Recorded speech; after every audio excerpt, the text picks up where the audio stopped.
Good morning, everyone. I hope you're well. Let's get started on our second lecture about World War II. Italy's failures in the Mediterranean, North Africa, and Greece had forced Germany to come to their aid several times by 1941.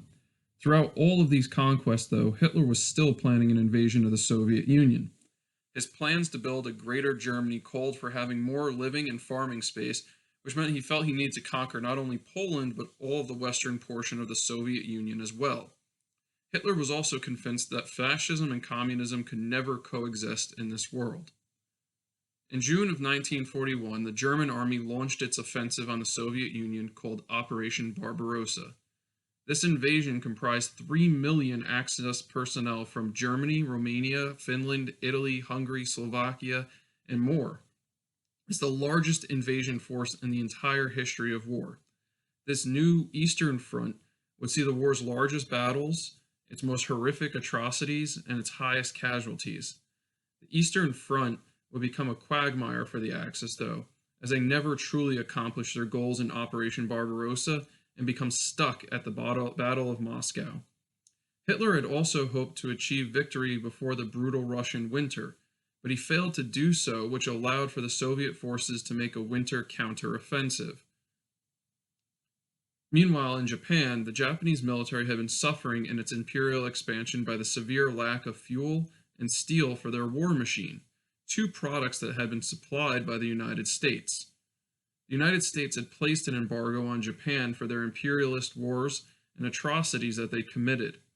Japan had hoped that if they made a devastating blow to the United States Navy in the Pacific, the U.S. would give in and begin trading with them once more. Japan had planned to call for a surprise attack on the United States naval base in Pearl Harbor, Hawaii. There, the majority of the ships in the American Navy had dropped anchor.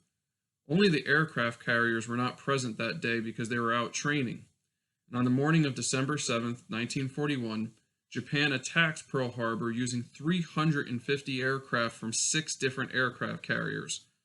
The U.S. losses were heavy, but it did not achieve the ultimate goal of Japan, which was hurting the U.S. so badly that they could not enter the war. After Pearl Harbor, a Japanese admiral had said, "We won a great tactical victory at Pearl Harbor and thereby lost the war." On December 8th, President Franklin Roosevelt gave his famous infamy speech at Congress, and the United States declared war on Japan. Japan's allies, Germany and Italy, then declared war on the United States in response. The United States' strategy turned to relying on its submarines and aircraft carriers in the Pacific because they had lost so many of their destroyers and battleships at Pearl Harbor. Their strategy also called for the United States Marines to hop island to island to reclaim them from the Japanese.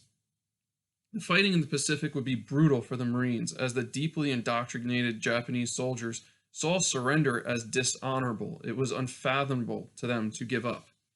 Just to give you an idea, during the Battle of Tarawa Island in 1943, there was a force of nearly 5,000 Japanese defenders on that island, an island that's only 200 square miles.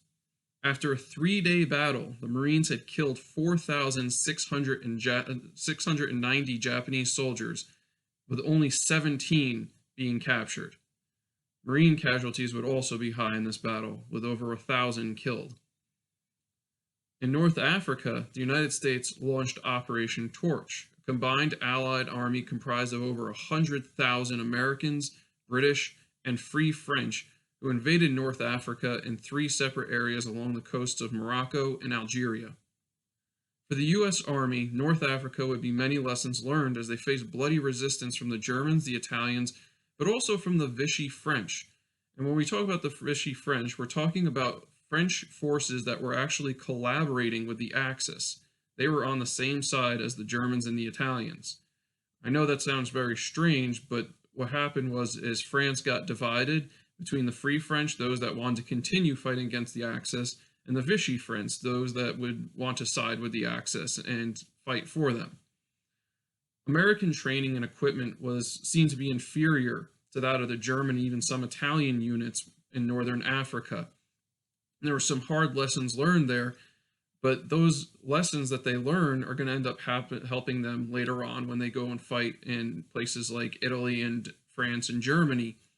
But one of the most devastating defeats that America has ever suffered happened in North Africa, and that was at the Battle of Kasserine Pass.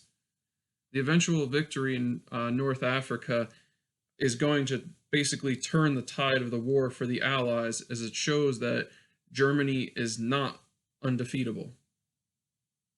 Well, those are your notes for today. I hope you guys have a great day, and make sure that you are reading these notes and watching these notes and doing your assignments.